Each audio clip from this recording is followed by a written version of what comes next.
There was a strange man sitting right at my kitchen table. He was wearing my cardigan, carving my turkey, while a director stood behind the camera, coaching him over and over. A warmer smile, Gerald.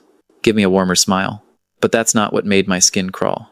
It was this. He had silver hair exactly like mine, wore reading glasses exactly like mine, sat in the very chair that, for nearly 40 years, only I had ever sat in. And the most absurd part of all, he was playing the role of my daughter's father, in my own house. In the family video my daughter was filming for her more than 800,000 followers online. Then, when the whole crew realized I was standing right at my own front door, snow still melting on my shoulders, my daughter walked over. She smiled, a polite smile. So distant, so foreign, that I could no longer recognize her as my own daughter. Then she turned to the film crew and introduced me in exactly 4 words. This is the homeowner. Not, this is my dad. Just, the homeowner. My name is Sal Moretti. I'm 67 years old, and I live in the same 2-story house on the west side of Buffalo, New York, that my wife Terry and I bought in 1987, back when the radiators clanked like a drumline, and we considered that part of the charm. For 31 years, I drove a city bus. Same routes, mostly, through lake-effect snow that people in other states would call a federal emergency, and we called Tuesday. It's not glamorous work. It is honest work, and it teaches you something most jobs don't. How to watch people. 31 years of the mirror above the fare box. You learn to read a face in a second and a half. Who's had a bad day? Who's about to cry? Who's performing being fine? That skill is going to matter later in this story. Hold on to it. Let me give you one morning from the bus, because it explains me better than a resume would. February, maybe 2009, the kind of Buffalo cold that makes the doors groan. A regular of mine, an old Polish lady named Mrs. Adamski, rode my first run every Thursday to the market, and always sat behind me, and always told me the same 3 stories, and I always laughed in the same 3 places, because the stories weren't the point. The telling was. One Thursday she got on and didn't talk, just sat. I watched her in the mirror for 11 blocks, and at her stop I said, "Mrs. Adamski, you okay?" And she said her sister in Krakow had died that week, and there was nobody left now who remembered her as a girl. Then she got off and bought her cabbage like always. I have thought about that sentence for 15 years. Nobody left who remembered her as a girl. That's what a family is when you sand all the varnish off it. It's the people who hold the footage of you that nobody else has. Remember Mrs. Adamski. She's the whole thesis of tonight, riding along 11 blocks ahead of the story. I need to take you back before I take you forward, because you can't understand that kitchen, the stranger, the turkey, the homeowner, without understanding 2 people, Terry, and the camcorder. Terry Moretti was a school cafeteria manager with a laugh you could hear through drywall, and she was, hands down, the worst photographer in the history of the state of New York. I say that with total love. Everything she ever filmed was crooked. Every photo was blurry, or half a thumb, or the top of somebody's head. And she did not care, because Terry had a philosophy, and she'd announce it every time somebody groaned at her camera work. "I'm not making a movie," she'd say, waving that old camcorder around like a casserole dish. "I'm making evidence. Evidence that we were here. Evidence that it happened." 14 tapes, filmed over 15 years, every one of them shaky, badly lit, interrupted by her own laughing. Our daughter's birthdays, snow days, a Thanksgiving where the smoke alarm goes off twice and Terry films the smoke alarm. Evidence. Our daughter, Danny, grew up in front of that terrible camera, and she grew up embarrassed by it the way all kids are, and that was fine. That's the natural order. She was a bright, particular kid. The kind who reorganized her crayons by shade, who redid her science fair poster 3 times because the glue showed.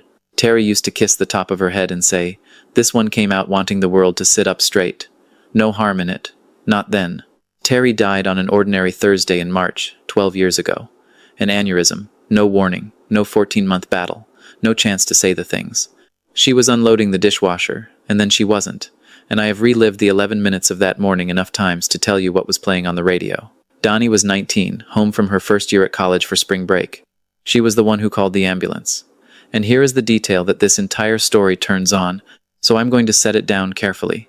The last photograph ever taken of my wife was taken 2 days before, on Danny's phone, at this kitchen table. It's blurry, Terry's mid-laugh, mid-motion, reaching for the salt, hair a mess, the table covered in bills and orange peels. Danny had said, that night, "Ugh, that's terrible. I'll take a better one this weekend." There was no weekend. I want to be very careful here, because this is not a story with a villain. And if I tell it right, you'll understand my daughter before you judge her, which is more than I managed for a while. Everybody grieves in a dialect.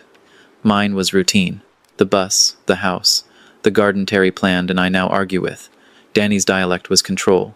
Somewhere in that 19-year-old, a decision got made below the waterline, the kind of decision children make without ever holding a meeting about it. Nothing ugly, ever again. Nothing blurry, nothing unfinished. If every moment is beautiful, no moment can be taken from you looking like that. She came back from that spring break and reorganized her entire dorm room, her roommate told me later, at 2 in the morning. By color. You can draw a straight line, if you stand where I stand, from a blurry photograph on a kitchen table to 800,000 followers. Because that's what Danny built. Over the next decade, my daughter turned an eye for beauty into an actual career. An account, then a brand, called Golden Hour Home. Cozy living, they call it. Slow living. Sourdough on linen, peonies in enamel pitchers, morning light falling across wide plank floors like it was hired. And I want this on the record plainly. I was proud of her. Am proud. She built it herself, out of a rented apartment with good windows, with her fiancé Josh behind the camera, and it grew because she is genuinely talented, and she outworked everybody. When she quit her marketing job to do it full-time, I was the first call, and I said what Terry would have said, which was, "Then do it all the way, honey," and I meant it. The drift came the way it always comes.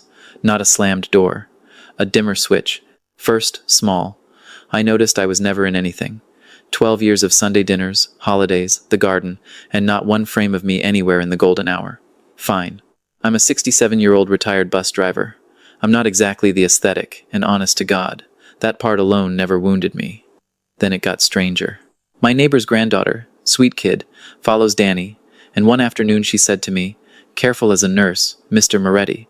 Does Danny ever talk about you online?" Because her whole page is like, about her late mom's love of home, and the recipes passed down, and she trailed off. I went and read it myself that night, all of it, with my reading glasses and a glass of something. My wife was everywhere in that account. My mother's rolling pin. My mother taught me a whole reel about the blurry photo generation and how she was archiving her mother's legacy and beauty. Terry, who filmed smoke alarms, rebranded in soft focus. And me. I wasn't insulted anywhere. I want to be precise. I was nowhere. 800,000 people had a detailed, loving picture of my daughter's family, and I was not in it. Not the man who drove the bus through the snow to pay for the house with the good windows. Not mentioned, not once, in 6 years of posts. If you have ever discovered that you've been quietly edited out of a story you paid for with your whole life, not attacked, just cropped, then you know it's a very specific kind of cold. Anger has heat in it. Being cropped is just weather. And then there were the texts, and I'll be brief about these because you already know their shape. "Dad, can you float me $1,200 for a lens? Brand deal pays out next month." "Dad, can I put the new laptop on your card? I'll pay you back." "Dad, the van needs work and this month's tight." Always paid back. Mostly, eventually. I'll give her that. But somewhere in those years, the mirror above my fare box would have told me what I refused to see at my own kitchen table. The face texting me wasn't a daughter's face. It was a customer's, at a service window. I never said no. Write that down as my share of the fault. And it's not a small share. Every yes was me buying, at retail price, another month of not finding out where I actually stood. Then, last October, came the phone call that I mistook for the best news of my year. "Dad." Her voice was up an octave, the excited one. "I got it. The Hollis and Crane campaign. Cookware people, apparently, the expensive enamel kind. Biggest brand deal of her life. A full Thanksgiving campaign, Nana's Farmhouse Thanksgiving, a whole cozy, multi-generational spread, $40,000. And then she said it, and I want you to hear it the way I heard it. And Dad, they want a real house. Not a set, not a rental. Something authentic. And I told them about yours. The wallpaper, the radiators, Mom's kitchen. Dad, your house is perfect. It's the most authentic thing I have. The most authentic thing I have. I stood in my kitchen holding the phone, and I'm not ashamed to tell you my eyes stung, because I heard, "Come home." I heard, after 6 years of golden hours I wasn't in, "You're finally in it." She talked logistics, shoot days, Tuesday through Thursday before Thanksgiving, a crew of 5, insurance, she'd handle everything, and could I clear out and stay at Gus's for the shoot days so the house stays camera ready? And I said, of course, whatever you need, honey. Because obviously, I'd be back for the dinner itself. It's a family Thanksgiving campaign, In my house. At Terry's table. I didn't ask the question out loud, and she didn't answer the question I didn't ask. Both of us, I think now, on some level, chose the fog on purpose. Me because I wanted it too much. Her because she'd already booked Gerald. I'll get to Gerald. Gus Palladino drove the airport route for 22 years and has been my best friend for 40. I stayed at his place Tuesday night, and Wednesday morning I did what a 67-year-old does. I reached for my heart pills and found the bottle wasn't in the travel bag. It was on my bathroom shelf, second floor, in the house that was camera ready. No panic. It's my house. I'd slip in the back, be gone in 90 seconds. I drove over around 11, let myself in through the kitchen door, quiet, respectful, a man tiptoeing through his own life, so as not to disturb it, and I stopped in the kitchen doorway, and the world did that thing where the sound goes out of it. I'm going to slow all the way down now, the way it slowed down for me, because you've earned the whole scene and because I've never told it fast to anyone. The kitchen was mine and not mine. Terry's table, moved 18 inches toward the window for the light. A turkey, a gorgeous, glistening, food-stylist turkey, on a board we've never owned. Pumpkins on the counter with their stems wired straighter. 2 enormous lights on stands wearing white umbrellas. Cables taped along my floor in neat lanes. A young woman holding a silver reflector the size of a sled. Josh behind a camera. A director type in a beanie saying, gently, professionally, "Okay, Gerald, we're going again. This time when she brings the pie, I want the laugh warmer. Like you've laughed at her jokes for 30 years. And at the head of my table, in my chair, sat a man about my age. Good-looking fellow. Silver hair, kind eyes, reading glasses pushed up on his head the way I wear mine. And he was wearing my cardigan. Not one like it. Mine. The charcoal one with the wooden buttons that Terry knitted me in 1996, that hangs on the hook by the pantry, that I have worn every cold morning for 28 years, that has a burn hole on the left cuff from the radiator. Somebody with a good eye had seen it on the hook and thought, authentic.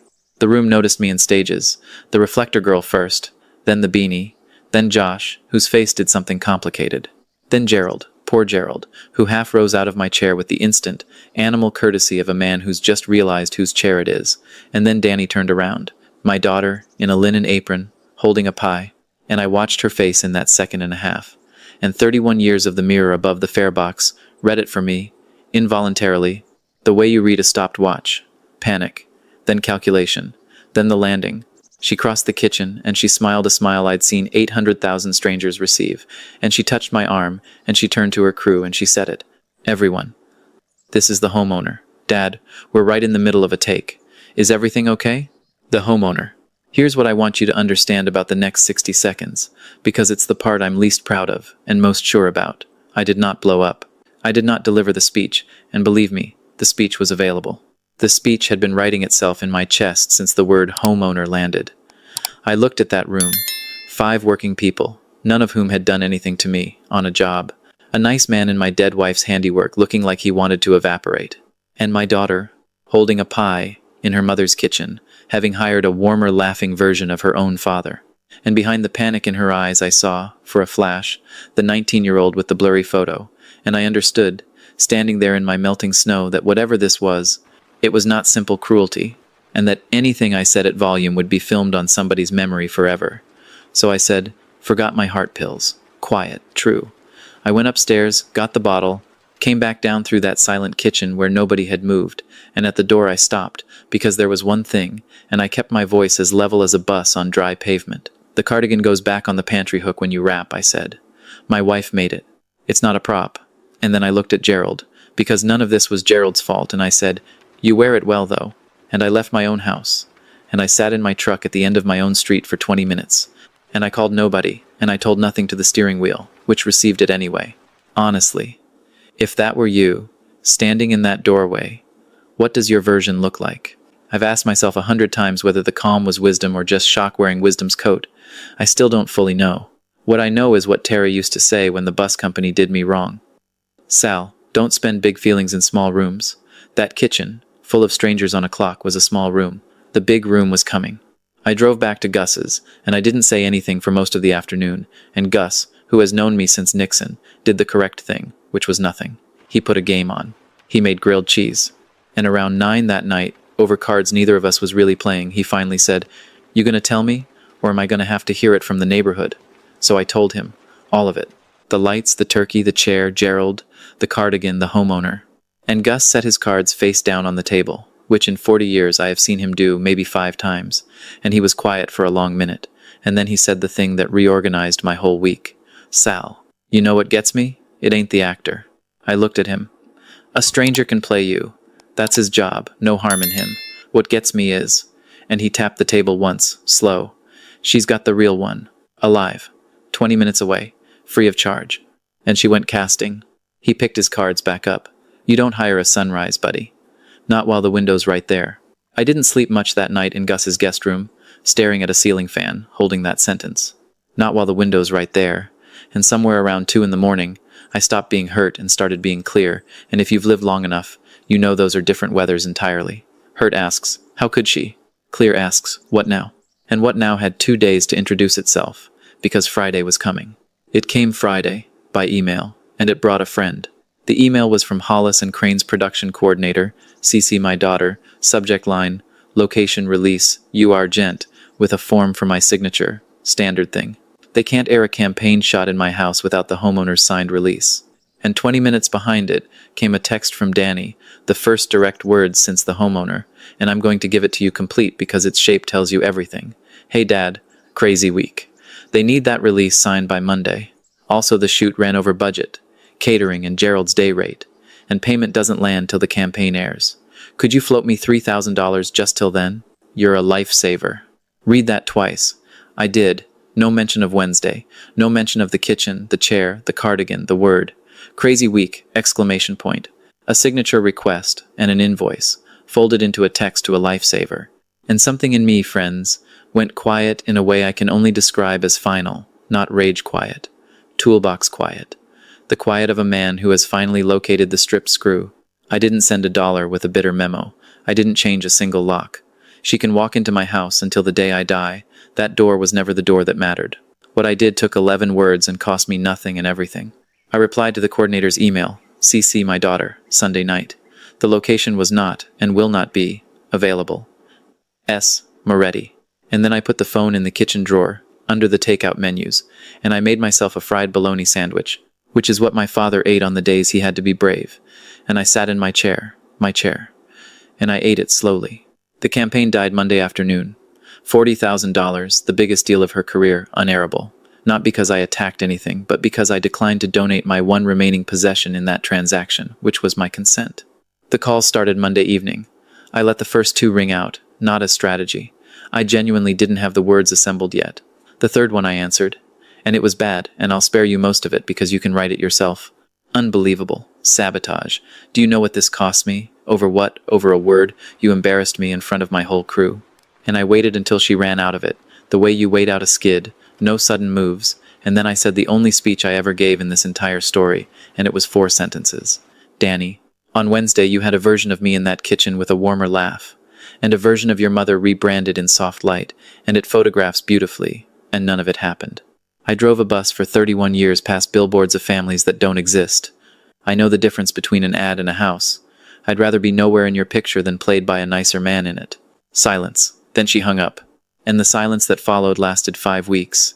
And I will not pretend to you that I wore it well every day, because there were nights I sat with my thumb over her name like it was a rosary bead. There was one night in particular, the 2nd week of December, that I owe you, because a story like this is a lie if it only shows you the narrator being strong. It snowed hard that night, real lake effect, and the power flickered, and the house got quiet in that specific way an empty house gets quiet during weather, like it's asking you a question. And I sat in my chair, in the dark, and I built the whole phone call in my head, the one where I fold. Honey, it's fine, sign whatever. Take the money. I overreacted, just come home. I built it word for word, friends, and I want to tell you it never tempted me. But it tempted me the way warmth tempts a man in a snowbank, which is to say completely, and with excellent arguments. Because here is the ugly truth about boundaries, that nobody puts on the inspirational posters. The first weeks of a boundary feel exactly like losing the person. Identical. Same silence, same empty chair, same phone that doesn't ring. The only difference is invisible, and it's this. One silence is a door closing, and the other is a wound draining, and you cannot tell which one you're in from the inside. The only way to find out is to hold still and let it finish. So I sat in the dark with my thumb over her name, and out loud, to an empty room, to a woman 12 years gone, I said, "Terry, tell me I'm not just being proud." And I swear the radiator clanked right then, which proves nothing, and which I chose to accept as a second opinion. I put the phone in the drawer. I went to bed. Holding still, it turns out, can be the hardest work a man does lying down. Here's what I did with those 5 weeks instead of calling. Every winter I pick a project. This winter's was already planned, before any of this. The library downtown has a media lab, where you can transfer old tapes, and I had 14 of them in a shoebox marked, in Terry's handwriting, evidence. So 3 mornings a week, all through December, a retired bus driver sat in a public library, with headphones too big for his head, feeding his wife's terrible camera work into a machine, and watching. I want to tell you what 14 tapes of Terry Moretti actually contain, because I'd forgotten myself. Tape 2 is Easter 1994, and it's mostly the backs of people's heads, and at one point my wife films the ham for a solid 40 seconds while narrating its life story in a fake documentary voice, and you can hear 6-year-old Danny in the background demanding to interview the ham. Tape 5 is a snow day, school closed, and it's 4 minutes of Danny and me building what was meant to be a snowman and became, due to engineering disputes, a snow couch, and we're arguing about it like union negotiators, and Terry is laughing so hard behind the camera that the frame just slowly sinks toward the ground until the last 30 seconds is footage of our boots. Tape 11 is nothing. I mean it. It's Terry, alone, testing whether the camera works, and she doesn't know how to tell, so she just talks to it for 2 minutes. About the grocery list, about the neighbor's dog, about how I snore like a tugboat with opinions. And then she looks straight into the lens, right at me, 12 years into the future, sitting in a library, and she says, "Well, if anyone's ever watching this, we're doing fine over here." And then the tape ends. I had to step outside and stand in the cold for a while after that one. The teenagers at the next station were kind enough to pretend they hadn't noticed, which is the highest kindness teenagers have. And friends, I have to tell you about tape 9. Thanksgiving 1999. 11 minutes. The turkey is late. The smoke alarm goes off, twice, and Terry films the smoke alarm both times, narrating like a war correspondent. 7-year-old Danny is standing on a chair in a paper pilgrim hat, helping, which means eating olives off her fingers. The table is a disaster. My mother-in-law is arguing with the radio. And at minute 9, Terry swings the camera around to me, carving badly, and Danny flings herself onto my back mid-carve, and I stagger, and the whole frame lurches sideways, and you hear Terry laughing so hard the camera shakes, saying, "Oh, that's the one. That's the Christmas card. It's blurry. All of it. It is the most beautiful footage that has ever existed." 67 years old, in a library, sunglasses on indoors like a fool, because you cannot cry openly at the media lab, there are teenagers. One more thing happened that December that I didn't understand until later. The neighbor's granddaughter, the one who'd first shown me the account, shoveled my walk one morning, unasked, and when I came out with cocoa the way you're contractually obligated to, she stood there holding the mug and said, "Careful as before, Mr. Moretti. Danny hasn't posted anything in 3 weeks. Not a story. Nothing." 3 weeks of silence from a woman whose job was noise. "Is she okay?" the kid asked. And I said, "Honestly, I think she might be getting there. Because I know a little something about silence, and there's the kind that's a wall, and there's the kind that's a workbench. And something in me, some mirror over the fare box instinct, said my daughter had finally stopped performing long enough to hear her own house creak. And that's when I finally, fully understood my daughter, sitting in that library, because I realized Danny has probably never watched these. She was 19 and shattered, and then she was busy building a world with no blur in it, and the tape stayed in a shoebox in my attic like an unexploded thing. Her whole golden empire, every wired pumpkin stem, every hired grandfather. It was all, every frame of it, a fortress built against tape 9, against loving something that shakes. The mistake most of us make with the people who hurt us is assuming they're aiming at us. Mostly they're aiming at something behind us, 12 years back, that we can't see, and they can't say. So in the second week of January, I mailed my daughter a small padded envelope, no letter, no lecture. 1 USB drive, and on it, 1 file, tape 9, and on the label, in my block handwriting, 7 words. Thanksgiving 1999. Original footage. No release required. 11 days. That's how long the envelope sat before anything happened.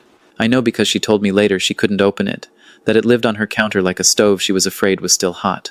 And then, on a Sunday evening in late January, with lake effect coming down sideways, my doorbell rang. Not pounding. 1 ring. And through the glass I saw my daughter on my porch, snow in her hair, and I noticed two things before I even opened the door. She was holding a paper grocery bag, and for the first time in maybe 6 years, there was no phone in her hand. Not in her hand, not in her pocket glow, nowhere. She'd left it in the car. On purpose. She told me that later, like a man telling you he'd left his sidearm home. I opened the door. She didn't ask to come in. She stood in the snow, and she took the cardigan out of the grocery bag. Washed, folded, the burn hole on the cuff darned shut with careful little stitches in almost matching yarn, hours of work. And she held it out with both hands. And she said, "I watched it, all 14, twice." Her face was doing what the mirror over the fare box calls the real one, Dad. I sold people my mother for 6 years, and I couldn't watch 11 minutes of her. And then the part I'll carry out of this world with me. The last picture I ever took of her is blurry, and I have hated that picture for 12 years. And Dad, it's the only one that sounds like her. Everything sharp I've made since, none of it sounds like anybody. She was crying now, and so was I, snow blowing into my hallway, neither of us moving to close the door because closing the door was a bigger decision than it sounds. "I don't want the release signed," she said. "I don't want the deal back. I hired a man to laugh like you because your real laugh isn't something I can control. And Dad, I am so tired of only loving things I can control." And I stepped out onto my own porch in my socks, in January, in Buffalo, which tells you everything about my state of mind. And I put my wife's cardigan around my daughter's shoulders, and I held on to her while the snow did what snow does. And I said the only thing there was to say, "Come inside, Danny. The kitchen's a mess." And she laughed. The 7-year-old olive thief laugh, out of nowhere, 12 years deep. And she said, "Good. Now, the ending. And I'm going to give it to you honestly, which means slowly, because real repair is a casserole, not a microwave." She didn't burn her career down, and I'd have argued with her if she tried. The talent is real, and her mother would have haunted us both. What she did was harder. In February, she posted one video, 4 minutes, no golden light, sitting at her real kitchen counter with a chipped mug, and she told her 800,000 strangers a version of the truth, that her father was alive, and wonderful, and had never once appeared on this account because she'd been curating her grief instead of feeling it, and that the authentic farmhouse Thanksgiving they'd almost seen was staged in his house with an actor in his chair. She lost about 90,000 followers in a month. Some of the goodbye comments were vicious, in the way strangers can afford to be, and I know she read every one of those too, and I know it cost her, and I'm telling you that so you understand this wasn't a costless little redemption montage. It was a woman dismantling a fortress from the inside, in public, one wired pumpkin at a time. But she gained something the analytics don't chart. The comments on that video. Mercy. Thousands of people confessing the parents they'd cropped, the tapes they couldn't watch, the funerals they'd art directed. A hospice nurse wrote that she was going to stop retaking photos of her patients' families and start keeping the first one. A man in Ohio wrote 3 words, "Calling my dad." And 400 people replied, telling him to report back. And 2 days later, he did. She reads them, still. She answers some. Turns out the most viral thing my daughter ever made was the blur. Gerald sent me a card in February. The actor. Handwritten, beautiful penmanship. "Mr. Moretti, in 40 years of work, I have never been so relieved to be recast. Your chair fits you. We've had coffee 3 times now, and I have to tell you about the first one, because life is strange and generous when you let it be. We met at a diner on Hertel, 2 silver-haired men in reading glasses, and the waitress asked if we were brothers, and Gerald, without missing a beat, said, "He's the original. I'm the licensed reproduction." He told me about the job, from his side. How he'd taken the booking site unseen, how he'd found the cardigan on the pantry hook, and asked if he could wear it because, and this is the part that got me, the whole house felt like it had been loved by one specific woman, and I wanted to be in character as a man who'd been loved like that. He didn't know. He'd read the truth of my life off my walls in an afternoon, this stranger, while my own daughter was arranging pumpkins in front of it. We talked for 2 hours. He lost his wife too, 9 years ago, it turns out. He does a warmer laugh than me, and I've made my peace with it, and he is welcome at my table for as long as we both keep waking up. Josh and Danny had their own reckoning, and it's theirs to tell, but he's still behind the camera, and he's the one who suggested the rule they live by now. Shoot Tuesday to Friday, and on Sundays the cameras stay in the van. Sundays are dinner at my house, real dinner. My cooking, which means the smoke alarm still gets a speaking role, and nobody wires the pumpkins, and the light is whatever the lake decides. And this past Thanksgiving, 1 year, almost to the day, after the homeowner, my daughter, and Josh, and Gus, and Gerald, yes, Gerald, sat at Terry's table. in its original spot 18 inches out of the good light, and the turkey was late. And Danny stood on no chairs but ate olives off her fingers when she thought I wasn't watching, and at some point she pulled the old camcorder out of a tote bag. Terry's actual camcorder, which she'd found in the attic and had repaired at a shop in Rochester that specializes in lost causes. And she filmed 11 crooked, terrible, perfect minutes. Then she had one single frame from it printed. It's blurry. I'm mid-carve, laughing at something Gus said, and Danny is lunging into the frame with her mouth open. It hangs in my hallway now, in a plain frame, directly beside the blurry photo of her mother reaching for the salt. 2 bad photographs. The complete collection of everything I own that matters. So what do I want to leave in your hands tonight? A few things, and then the porch light's yours. This story taught me that there is a difference between a life worth filming and a life worth living, and that the whole trillion-dollar machine in your pocket is betting, every single day, that you'll confuse them. It taught me that the people who curate hardest are usually the ones grieving deepest. Sharpness is just fear with good lighting. So before you rage at the relative who performs, ask what blurry thing they're running from. And it taught me the boundary lesson, the one I'd stitch into every cardigan on earth. You do not have to scream, sue, or send a bitter dollar to stand up for yourself. Sometimes the entire revolution is 11 calm words and an unsigned form. Consent, quietly kept, is the loudest thing a disrespected person owns. Here's the one thing I'm asking you to actually do today. Not this weekend. Today, take one photograph of someone you love in the middle of the mess. Cooking, arguing with the radio, laughing wrong, hair ruined, and do not post it. Anywhere. Ever. Print it if you can. That photo isn't content, it's evidence. Terry's word. Evidence that it happened, that they were here, that you were paying attention when nobody was watching you pay it. And here's the question I want you to sit with tonight. The one tape 9 asked me in a public library. If no one could ever see your life, not one follower, not one like, which parts of it would you still keep? Sit with that one. It rearranges the furniture. Now it's your turn, and I wait all week for this part, honest to God. Put a number in the comments. Comment 1 if you think I got it right. Walking out quiet, refusing the signature, sending the tape instead of a lecture, and letting the consequences teach what my voice couldn't. Comment 2 if you think I went too far. That killing a $40,000 deal over a word in a cardigan was pride wearing principal's coat, and a father should have signed and fought about it after. Comment 3 if you think the hardest truth in this story is mine, that a man who answered every money text for years, who never once asked out loud where he stood, helped build the customer window he ended up standing behind. I read every comment with the morning coffee, and a few weeks back, one of you wrote about finding a tape of your own mother's voice and sitting in the car for an hour. And I want you to know I sat with that one until the coffee went cold and then I made another pot. Tell me where you're watching from, and what time it is there. It still stuns me that a retired bus driver's story reaches a call center worker on nights in Manila and a rancher at First Light in Alberta inside the same hour. And if you've ever been cropped out of a life you helped build, or if you're the one holding the cropping tool right now and feeling it, tell us below. Somebody scrolling this at 2 in the morning is one blurry photograph away from understanding their whole family, and your comment might be the thing that hands it to them. If this story put something warm in your hands tonight, subscribe and tap the bell, because I'm here every week with another one. Family, pride, grief, money, and the long ride back to each other, all stops, no express, and I'd be honored to have you in the front seat for the next one. From a clanking radiator house on the west side of Buffalo, where the hallway has 2 blurry photographs and the cardigan is back on the pantry hook. Thank you for riding to the very last stop. Make some evidence. Tonight. This is a fictional story inspired by real emotional experiences, fully rewritten and reimagined in Buffalo to create original content. Any resemblance to real people or events is coincidental.